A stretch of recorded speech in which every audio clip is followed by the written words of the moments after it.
Hey friends, haven't subscribed yet? Go ahead and do it right now so you don't miss out on new stories. The marriage that fell apart. They met during their final year of college. It wasn't one of those long, drawn-out relationships where people took years to decide. No, for Jake and Emily, it was quick. After a few months of dating, they were head over heels, and within a year, they decided to get married. They found a small apartment in Austin, Texas, a cozy little place where they could start their lives together. At first, everything seemed perfect. Jake landed a decent job working for a tech company, and Emily worked from home, freelancing through various online gigs. Life was smooth, or at least it felt that way. But slowly, something started to change. Jake began noticing little things. Every time he came home, Emily would bombard him with strange questions. "Who called you today?" she'd ask, her eyes narrowing suspiciously. No one important, just work stuff," Jake would respond casually, brushing it off. But Emily didn't let it go. She'd sniff his clothes when he hugged her, checking for any unfamiliar scent. What began as harmless curiosity soon turned into a nightly interrogation. One evening, after a particularly long day at work, Jake came home to find Emily looking more tense than usual. "Why do you smell different today?" she asked, her tone accusatory. Jake blinked, confused. "What? I don't smell different. I've been at work all day."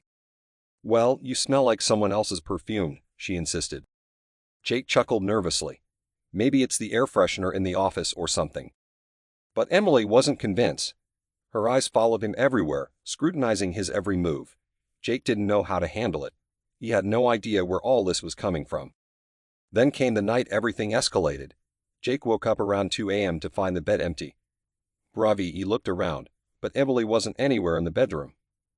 Worried, he wandered into the kitchen, only to find her standing in the dim light, holding his phone. "Emily, what are you doing?"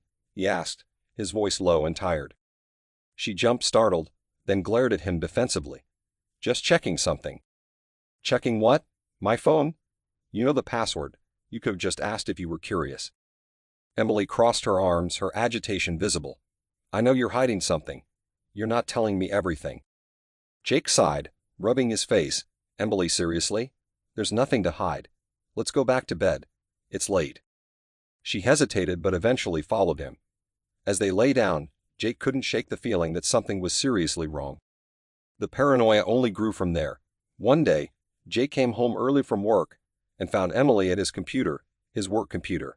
The screen was open to his work emails and the company's internal chat system. "What the hell, Emily?" Jake snapped, his temper flaring for the first time. She looked up at him, unfazed. "I was just checking. You're hiding something, aren't you? I can feel it." Jake was livid. "My work email. Are you serious? That's private. What do you expect to find?" "I don't know yet," Emily replied, her voice cold. "But I'll find out."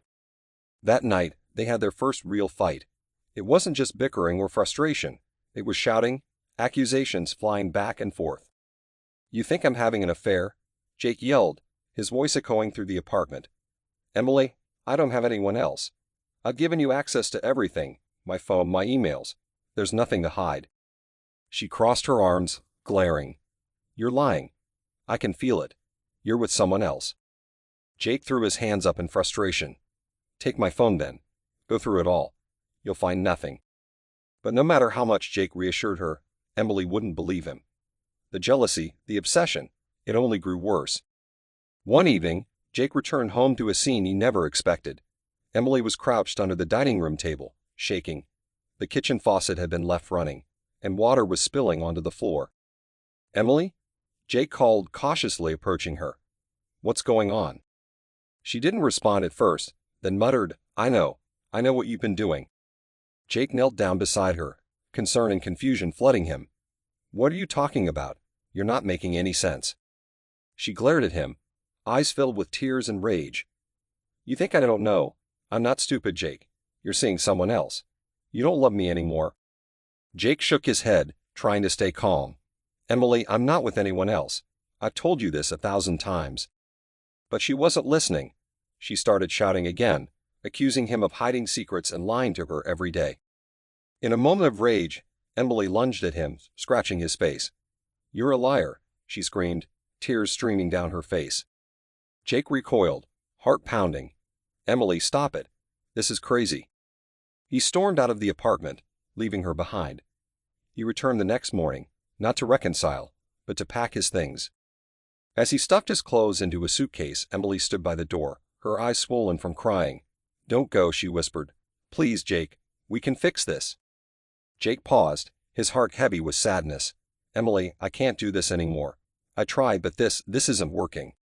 She reached out to touch his arm, but he stepped back. "Please," she pleaded. "Just stay." Jake shook his head. "No, it's over, Emily.